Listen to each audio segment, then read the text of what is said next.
So, who in the world's starting at running back for IU this year? You are Locked On Hoosiers, your daily podcast on the Indiana Hoosiers. Part of the Locked On Podcast Network, your team every day.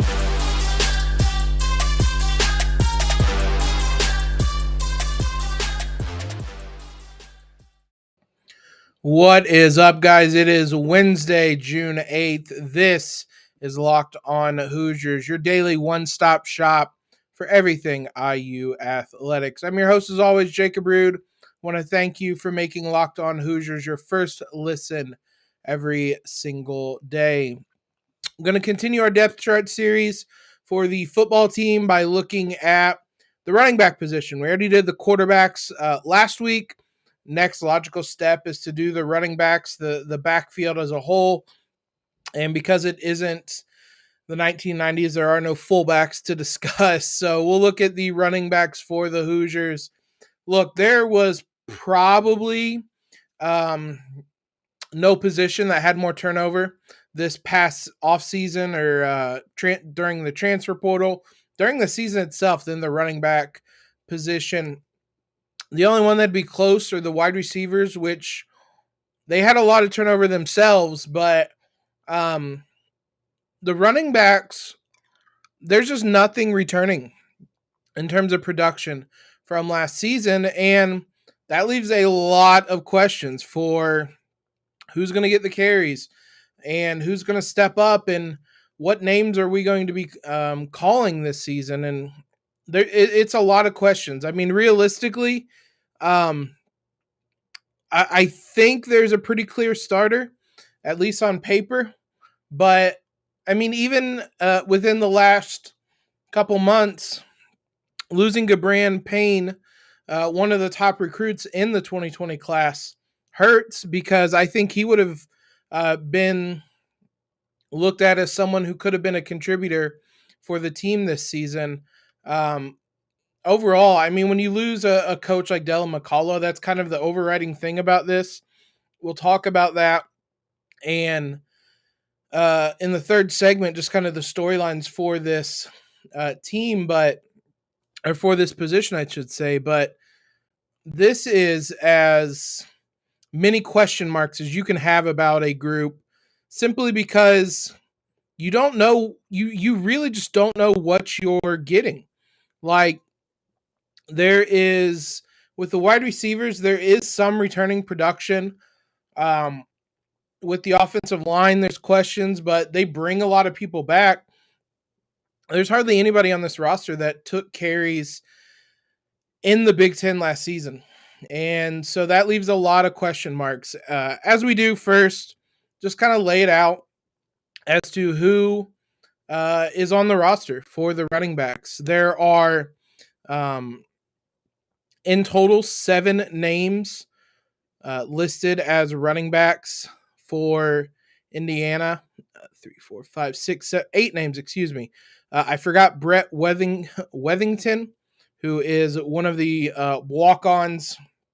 And I separated them into tiers as I did the quarterbacks, and that's where we'll start, kind of at the bottom.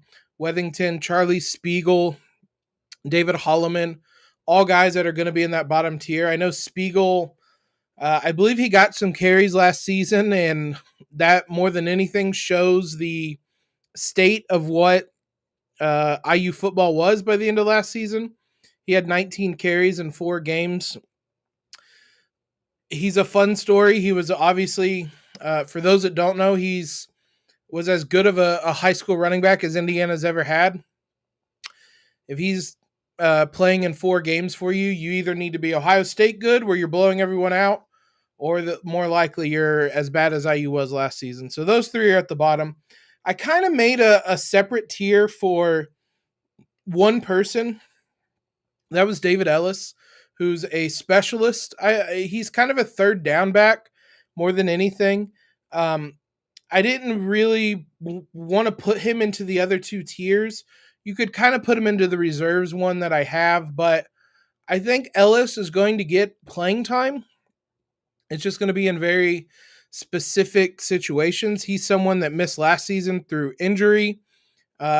he's a valuable piece, and there's a spot for him to contribute as a third down back and things of that nature. I think he's more than a reserve, but he's not quite a starter. The reserves is the next tier I had. This is where there's just a lot of new faces. You have Jaylin Lucas, who was a recruit from the 2020 class, who was listed as an athlete out of Louisiana, New Orleans. 5'9", 185 pounds is what he was listed on 247 Sports. That's what he's listed on IU's roster. True freshman athlete. They turned into a running back. There's so much uncertainty about the position that I could see him getting reps. Like anybody from this point up, I mean, including David Ellis, but anybody from this point up is probably going to get a good amount of carries just because somebody has to establish themselves. Josh Henderson's another one, a transfer from UNC. Really didn't do a lot in terms of production with the Tar Heels.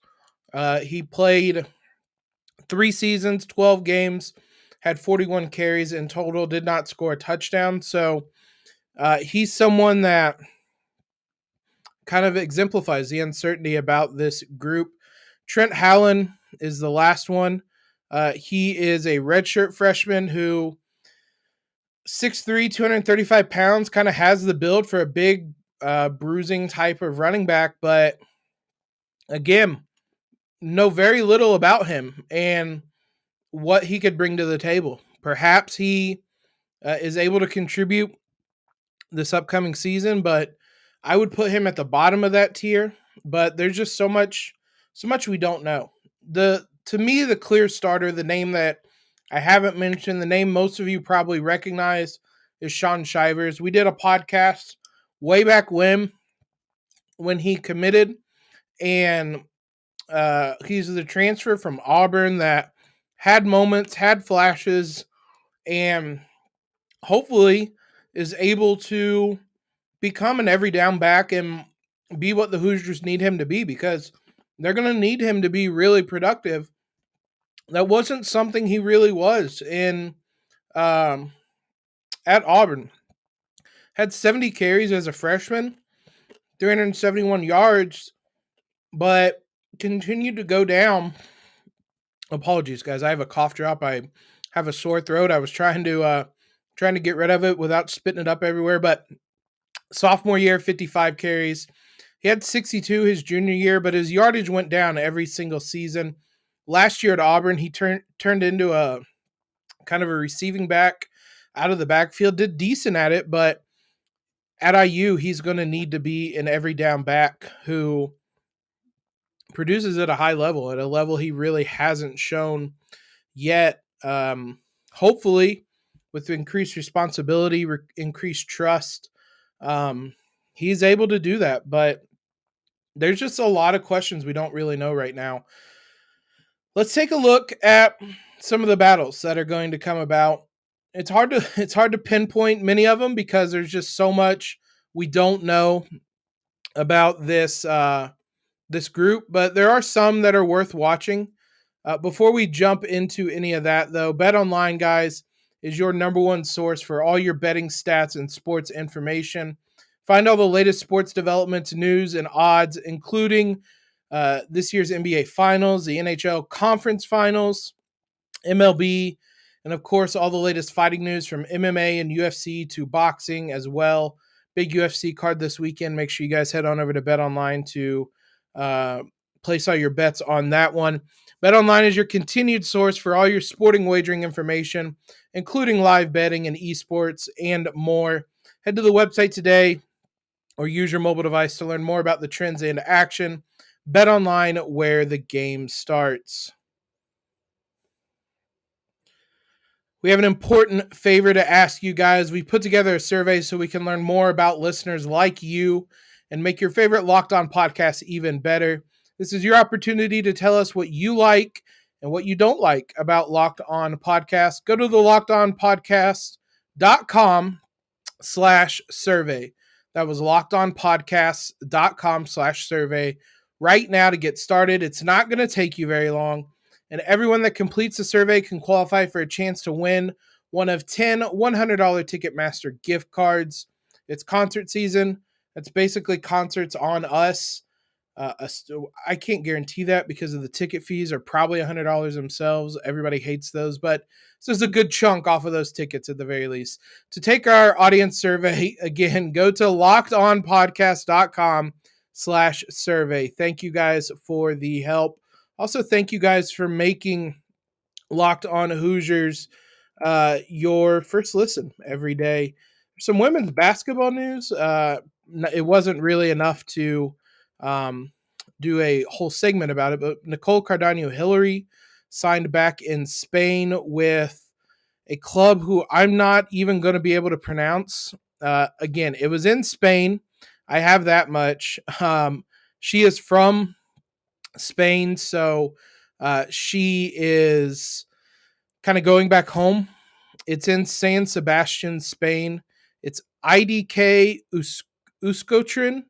I butchered that. I know I did, but she will be able to continue her career over there. Alexa Gulbe also, not as recently, but she signed in Spain as well. In Salamanca, Spain. I'm not going to try to pronounce that club either, but the two of them are going to Spain to play professionally, which is fun to see. Obviously, Ali Patberg, the other senior, or one of the other seniors that graduated, she returned to the program on the coaching staff. So almost everybody from that group has found a landing spot in basketball somewhere. Let's dive back into the football, though. Some of the kind of battles to watch, so to speak. There's probably some sort of battle for the starting position. I would say there's so much uncertainty that you could make a case for anybody getting these reps. I just think if you have a guy like Shaun Shivers come in, who, even for as mixed as his production was at Auburn, he's still a guy that would have been recruited by a lot of programs. If you have a guy like that come in, you're probably making some assurances at the amount of reps he's going to get. We saw last season as well. Stephen Carr came in and he was made the number one guy from the start. He earned that more so. And I think that's what Shaun Shivers is going to have to do in fall camp. But I would say he has more of a leg up than last offseason, where I thought there was a genuine race, him, Samson James. Obviously, that turned out with basically everybody leaving by the end of that. But there is a genuine, probably, competition. Maybe Josh Henderson, a fellow transfer, can get in on that. Maybe Jaylin Lucas can impress as a freshman. And maybe David Ellis is able to show enough as a actual running back and not as much as a pass catcher. We know what he can do in that. If he's able to show more as a running back, maybe he makes a case for it. Personally, though, I think it's Shaun Shivers' position to lose, but there is going to be a competition for that. There's going to be competition for basically every spot. The backup, who's going to be the number 2 guy? Is it going to be Henderson, who comes over from the Tar Heels after 3 seasons there where he didn't do a whole lot? Is it going to be Ellis, who is going to see time regardless on those third downs, but we know Indiana likes to cycle through running backs. They regularly have guys who have lots of carries. There may be a clear number 1, but there isn't a guy that is going to get all the carries and nobody else will take them. Last year's kind of a rough example to use just because it was such a mess of a season. But even if you look back to 2020, Stevie Scott had 156 carries, but you still had Samson James with 30, Tim Baldwin with 20, Penix ran a couple times, David Ellis had 16. So who are those guys that are going to slot into some of those positions as this number 2, number 3 running backs? Is David Ellis going to be able to come back from injury and establish himself as the third down back? Is somebody else going to be that third down back next season? It's hard to say. I mean, that would be the role. I think it would take a lot, whether in terms of injury from David Ellis or just somebody else really showing what they can do to kind of knock off David Ellis from that role. But when you have an athlete like Jaylin Lucas, literally an athlete, he also ran track. It's somebody that you kind of typically want to get onto the field. Is that a way you get him onto the field, to play him some of those third down uh, situations and get him out running routes or something like that? I don't really know. I'm not entirely certain what the answer is. Is there, I mean, looking toward the future, is somebody going to establish himself as the next guy? I mean, for as much turnover as Indiana have, they aren't really secure long term. Shivers is a senior. This is his last year of eligibility. Ellis is a senior. I think he would have one more year. Henderson's a senior. He may also have one more year.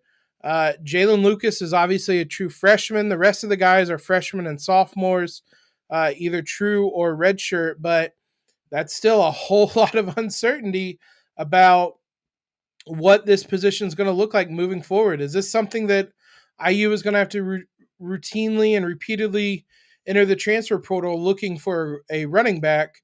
I know that they want they wanted that type of certainty moving forward, and that's probably what they hoped Gabran Payne was going to bring. It's a little surprising that he transferred or decommitted, I guess, because he could have been that guy for the future. But I don't blame him. Find where you want to be happy, but it means IU has just a lot of questions, and maybe it eventually becomes Jaylin Lucas, or maybe it becomes a Trent Howland or something like that, some guy who we may not understand. But there is no sort of certainty right now for the future either. So it's going to be interesting to see if anybody can establish themselves as that moving forward, because this is just a really weird position IU is in right now. You have a guy in Shivers who I think can be a dynamic option, but then you just don't have, you have a couple athletes turned running back as kind of your future with. That's what Howland was when he committed. That's what Lucas is. There's just a lot of questions about this running back room, and it's not great when you need the offense to really step up from last year. So let's take a look at some of the storylines that are going to be around this position. We've talked a lot about most of them, but there's some that are still kind of hanging over this this group heading into next season. First, though, don't you guys just love chewy chocolatey brownie? What about caramel brownie with caramel swirled on top? So good. One of my favorite desserts, and as you guys can tell, I like desserts. What if I told you that you can have all the chewy chocolatey deliciousness plus 17 grams of protein? You're in luck, because caramel brownie bars are available at built.com right now, and you got to act fast because these are a fan favorite. Forget about dessert. These are better than dessert. Plus, the macros are unreal. 130 calories, 17 grams of protein, and only 4 grams of sugar. I would replace a regular brownie with Built Caramel Brownie Bar in a heartbeat. The best part, covered in 100% real chocolate, as is everything with Built Bar. Like, really, it's with Built. You guys don't have to sacrifice taste for health. You can have both. And all of Built's bars are made with collagen protein, which your body absorbs more efficiently and provides a ton of health benefits. There are a million reasons that you guys should try Built Bar, but for now, let's just say caramel brownie will rock your world. Not an understatement. Is actually going to rock your world. With Built, tasty is the new healthy. Go to built.com to get your box of caramel brownie bars now. Once you're over there, use the promo code LOCKED15 to get 15% off your order. That's promo code LOCKED15 for 15% off at built.com. So what are going to be the storylines around this position? We kind of talked through most of them with the breaking down of the position. I think the overlying one that we mentioned is, what's this group going to look like with Dylan McCullough now moving on elsewhere? I don't think you can overstate how important he was to this program. You saw how many people left after he departed, one of them being his son, obviously, who committed to Cincinnati. In case you didn't see it, Day McCullough, I believe is how you pronounce it, committed to Cincinnati. So a little surprising he didn't go to Notre Dame, but fair enough. So he departs, but you saw running backs, Gabram Payne, he departs. You saw last season, even when he was here, how many guys were departing. So it's interesting um, who or how this group kind of rebounds and how it moves on without him, because they do have a more than worthy replacement and Craig Johnson, who we've talked about, another former NFL guy. So that's something that Tom Allen clearly valued, because he's brought in multiple guys who were NFL guys. So he has a big name there to replace him, but is that going to be enough? And what is he going to do that perhaps McCullough could or couldn't do? Because there's going to be a lot of questions about that group, and having a strong head coach is going to be one of them. I think the next biggest question is simply who's going to start, which I think we probably will find out pretty quickly will be Shivers, but just how do you get production? Because I think this is going to be, I mean, literally running back by committee is kind of the origin of the phrase, but this is literally going to be a by committee approach, because Shivers has never really been a 3-down back. Ellis is one. Henderson comes over after a stunted, I guess, career over at UNC. You want guys like Lucas and Howland on the field as athletes. So how do the carries kind of get spread out? Is this going to be something like with Stevie Scott, where you have Shivers getting a lot of the carries and the other guys plugging in the holes when he gets tired? Is it going to be something like last season, where although it came because of injuries, there were a lot of guys getting a lot of carries, spreading the wealth a bit?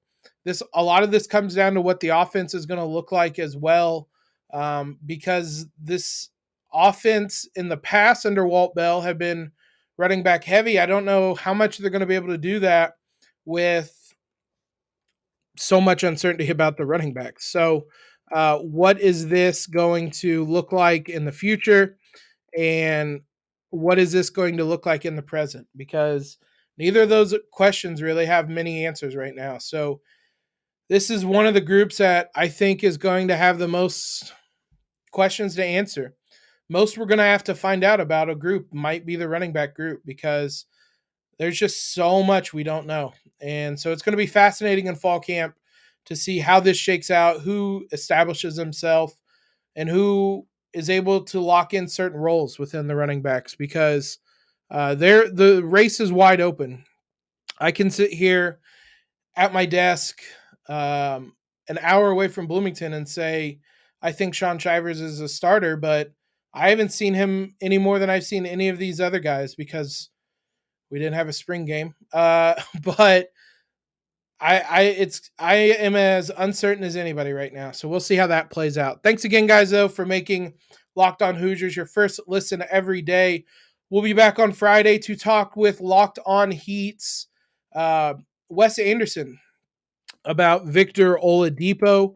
We're going to be recording that on Wednesday, this evening, actually. Wes Goldberg, excuse me. I knew it wasn't Wes Anderson. Wes Goldberg's going to join us to talk about Victor Oladipo's season and whether his future is going to be in Miami. He obviously found a big role there, but will it be that role moving forward? Now make your second listen to the Locked On NBA Big Board podcast. Rafael Barlow, Richard Stamen, Sam Ferris, and Leif Thulin give fans an in-depth look into the bigger prospects, the latest player rankings, and, of course, big boards. Follow Locked On NBA Big Board every day on the Odyssey app, YouTube, and wherever you get podcasts. Follow us on Twitter if you haven't already at LO_Hoosiers. Subscribe to us on YouTube. It's just Locked On Hoosiers. Episodes go up there every day. Subscribe to the podcast wherever you guys are listening to us at. But most importantly, guys, make sure everybody has a terrific, terrific Wednesday. And Elio,